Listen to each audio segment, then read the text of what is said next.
But yeah, Space Jam. No, I was actually kind of excited for Space Jam because I kind of grew up watching the original one with Michael Jordan. And like that movie came out years ago, and I think it looked pretty well for what it was trying to do.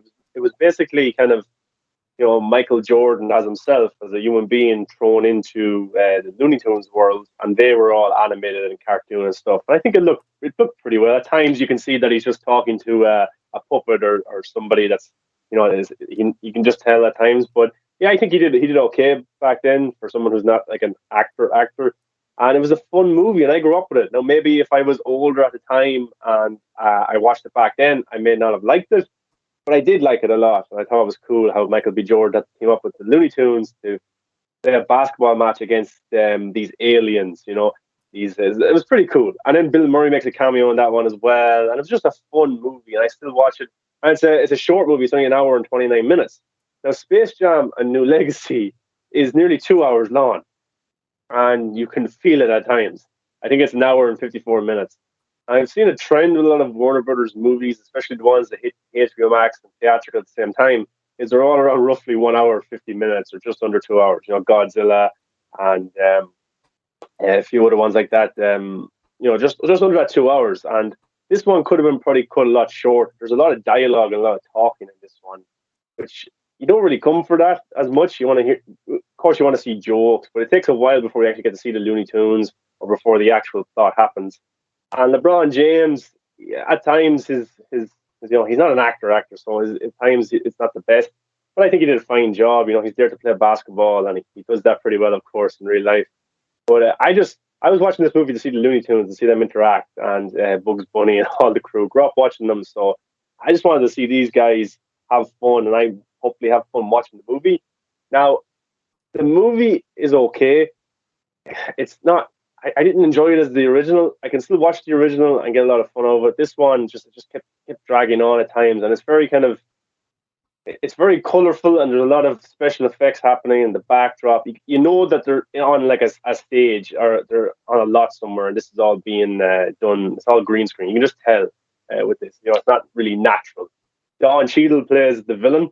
He's this AI kind of villain, and he was good.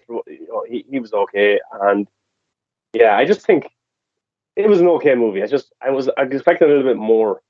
I still enjoyed it, but I probably won't find myself watching it again anytime soon.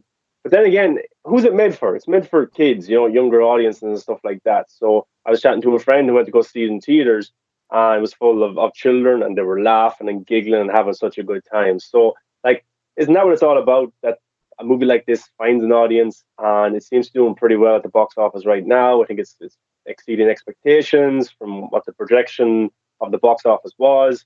And yeah, if kids are having a good time, and maybe some adults are having a good time as well with their kids, then what harm is it actually doing?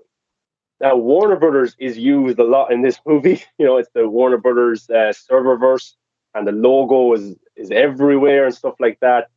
And at times, it was showcasing, oh, we own Harry Potter, we own Game of Thrones, we own DC, and that was very much in our face at the time. And then at the big basketball match at the end, in the background, you can see kind of extras dressed up as iconic Warner Brothers characters, like Penguin from the Burton films, or the Mad Max guys from Fury Road. So yeah, there's some nice Easter eggs to spot there. We actually go into the DC world, and we get a look at the Justice League. We get a look at Superman. Batman Beyond is referenced. We got some poster drops of the Joker, 2019, and Aquaman. So there's some cool Easter eggs in this movie. So I think it's probably good to sit down maybe with somebody and just spot Easter eggs. That's what kind of I was looking out for. But yeah, Space Jam: A New Legacy, I think it's a good time to watch with maybe family or your kids. I watched it on my own as a 24-year-old, and my dad walked in and was like, "What are you watching?" I was like, "I'm watching Looney Tunes." And there was a pause from him, and then he walked out. So it just shows you what my dad's into. But yeah, I think the film was fine, and I think we could actually get more. I think we could get a sequel with LeBron James if this film does well enough. And yeah, it was okay. It wasn't anything amazing.